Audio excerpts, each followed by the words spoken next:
இஸ்ரவேலின் மேய்ப்பர். கர்த்தருடைய வார்த்தை எனக்கு உண்டாகி, அவர், மனுபுத்திரனே, இஸ்ரவேலின் மேய்ப்பருக்கு விரோதமாக தீர்க்க தரிசனம் உரை. நீ தீர்க்க தரிசனம் உரைத்து அவர்களோட சொல்ல வேண்டியது என்னவென்றால், கர்த்தராகிய ஆண்டவர் மேய்ப்பருக்கு சொல்லுகிறார், தங்களையே மேய்க்கிற இஸ்ரவேலின் மேய்ப்பருக்கு ஐயோ! மேய்ப்பர் அல்லவா மந்தையை மேய்க்க வேண்டும். நீங்கள் நெய்யை சாப்பிட்டு ஆட்டு மயிரை உடுப்பாக்கிக் கொள்ளுகிறீர்கள், கொளுத்ததை அடிக்கிறீர்கள், மந்தையையோ மேய்க்காமற் போகிறீர்கள். நீங்கள் பலவீனமானவைகளை பலப்படுத்தாமலும், நசல் கொண்டவைகளை குணமாக்காமலும், எலும்பு முறிந்தவைகளை காயம் கட்டாமலும், புறத்துண்டவைகளை திருப்பிக் கொண்டு வராமலும், காணாமற் போனவைகளை தேடாமலும் போய் பலாத்காரமும் கடூரமுமாய் அவைகளை ஆண்டீர்கள். மேய்ப்பன் இல்லாததினால் அவைகள் சிதறுண்டு போயின. சிதறுண்டு போனவைகள் காட்டு மிருகங்களுக்கெல்லாம் இரையாயின. என் ஆடுகள் சகல மலைகளிலும் உயரமான சகல மேடுகளிலும் அலைப்புண்டு பூமியின் மீதெங்கும் என் ஆடுகள் சிதறித் திரிகிறது. விசாரிக்கிறவனும் இல்லை, தேடுகிறவனும் இல்லை. கர்த்தர் எசேக்கியேலுக்கு இந்த வார்த்தைகளை எப்போது வெளிப்படுத்தினார் என்பது தெரியவில்லை. இந்த அதிகாரத்தில் இருந்து 40வது அதிகாரம் வரையிலும் சொல்லப்பட்டிருக்கிற தீர்க்க தரிசனங்களுக்கு காலம் குறிப்பிடப்படவில்லை.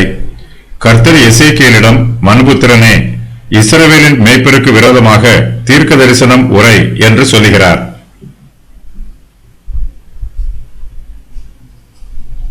இஸ்ரவேலின் பிரபுக்கள், நியாயாதிபதிகள், ஆசாரியர்கள், லேவியர்கள், விசேஷமாய் ராஜாக்கள் ஆகியோர் இஸ்ரவேலின் மேய்ப்பராய் இருக்கிறார்கள். அவர்கள் இப்போது பாபிலோன் தேசத்து சிறையிருப்பில் இருக்கிறார்கள். மேய்ப்பர்களோடு ஆடுகளும் சிறையிருப்பில் இருக்கிறது. இஸ்ரவேல் தேசத்தின் தலைவர்களோடு இஸ்ரவேல் வம்சத்தாரும் பாபிலோன் தேசத்து சிறையிருப்பில் இருக்கிறார்கள். கர்த்தர் இவர்களுடைய மீறுதல்களை பற்றி இங்கு சொல்லுகிறார். அவர்கள் தங்கள் பாவங்களுக்கு மனம் திரும்ப வேண்டும். அவர்கள் மேய்ப்பராக இருந்தாலும், அதிலும் விசேஷமாய் அவர்கள் இஸ்ரவேலின் மேய்ப்பராய் இருந்தாலும், அவர்களும் கர்த்தருடைய நியாய தீர்ப்புக்கு உட்படுத்தப்படுவார்கள். அவர்கள் தங்களையே மேய்க்கிறார்கள். மேய்ப்பர்கள்தான் மந்தையை மேய்க்க வேண்டும். ஆனால் அவர்களோ தங்களையே மேய்க்கிறார்கள். தங்களையே மேய்க்கிற இஸ்ரவேலின் மேய்ப்பருக்கு ஐயோ என்று கர்த்தர் சொல்லுகிறார்.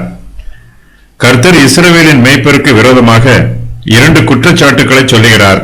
அவையாவன: அவர்கள் தங்களுடைய சுய நலத்தை தேடுகிறார்கள், தங்களுக்கு ஐஸ்வர்யத்தை சேமித்துக் கொள்கிறார்கள், தங்களுடைய பொறுப்பில் ஒப்புக் கொடுக்கப்பட்டிருக்கிற தேசத்து ஜனங்களை அவர்கள் சரிவர கவனிக்கவில்லை, ஜனங்களுடைய நன்மையை தேடவில்லை.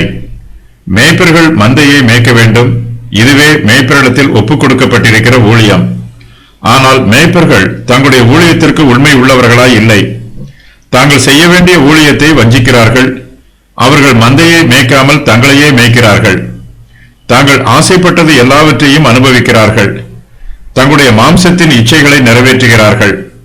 அவர்கள் நெய்யை சாப்பிட்டு ஆட்டு மயிரை உடுப்பாக்கிக் கொள்ளுகிறார்கள். கொளுத்த ஆடுகளை தங்களுடைய போஜனத்திற்காக அடிக்கிறார்கள். மேய்ப்பர்கள் மந்தையை சரிவர மேய்ப்பதில்லை, ஆடுகளின் நன்மையை நாடுவதில்லை.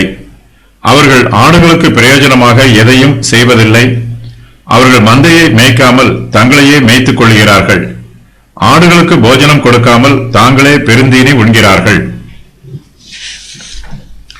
பிரபுக்களும் நியாயாதிபதிகளும் திக்கற்ற பிள்ளைகளுக்கும் விதவைகளுக்கும் நியாயம் செய்ய வேண்டும்.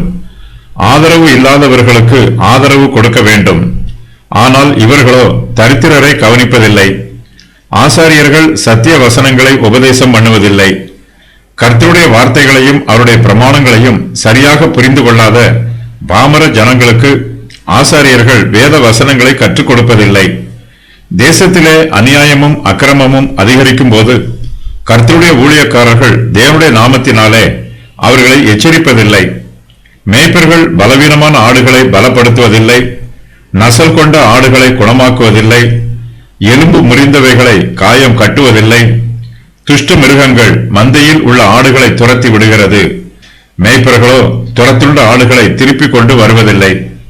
மேய்ச்சலுக்கு போகும் ஆடுகளில் ஒரு சில ஆடுகள் காணாமல் போய்விடுகிறது. ஆனால் இந்த மேய்ப்பர்கள் காணாமல் போன ஆடுகளை தேடுவதும் இல்லை. மேய்ப்பர்கள் ஆடுகளின் மீது அன்பு செலுத்துவதும் இல்லை. அவர்கள் தங்களிடத்தில் ஒப்படைக்கப்பட்ட ஆடுகளை பலாத்காரமும் கடூரமுமாய் ஆளுகை செய்கிறார்கள். மேய்ப்பர்கள் தங்கள் ஆடுகளை சரியாக கவனியாததினாலும் அவர்கள் தங்கள் ஆடுகளோட கூட இல்லாததினாலும் ஆடுகள் சிதறுண்டு போகிறது. சிதறுண்டு போன ஆடுகள் காட்டு மிருகங்களுக்கு இரையாகிறது. இஸ்ரவேல் வம்சத்தார் கர்த்தருடைய ஜனங்கள், அவர்கள் கர்த்தருடைய ஆடுகள். கர்த்தருடைய ஆடுகள் சகல மலைகளிலும் உயரமான சகல மேடுகளிலும் அலைப்புண்டு போகிறது.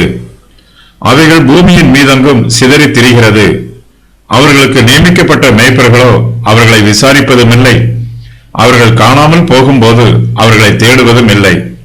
அவர் திரளான ஜனங்களை கண்டபொழுது அவர்கள் மேய்ப்பன் இல்லாத ஆடுகளைப் போல தொய்ந்து போனவர்களும் சிதறப்பட்டவர்களுமாய் இருந்தபடியால் அவர்கள் மேல் மனதுருகினார். மத்தேயு 9:36.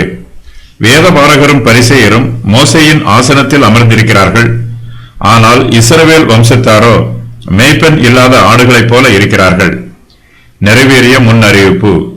தங்களையே மேய்க்கிற இஸ்ரவேலின் மேய்ப்பருக்கு ஐயோ! இஸ்ரவேலின் மேய்ப்பருடைய பாவங்கள். மந்தையை மேய்க்காமல் அவர்கள் தங்களையே மேய்க்கிறார்கள். நெய்யை சாப்பிட்டு ஆட்டு மயிரை பாக்கிக் கொள்ளுகிறார்கள். மந்தையையோ மேய்க்காமல் போகிறார்கள். கொளுத்ததை அடிக்கிறார்கள். பலவீனமானவைகளை பலப்படுத்தாமல் இருக்கிறார்கள்.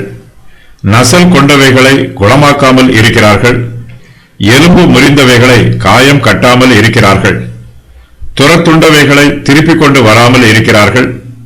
காணாமற் போனவைகளை தேடாமல் இருக்கிறார்கள். பலாத்காரமும் கடூரமுமாய் அவைகளை ஆளுகிறார்கள். மந்தையை சிதறுண்டு போக பண்ணுகிறார்கள். அவர்கள் மெய்யான மேய்ப்பர்கள் அல்ல.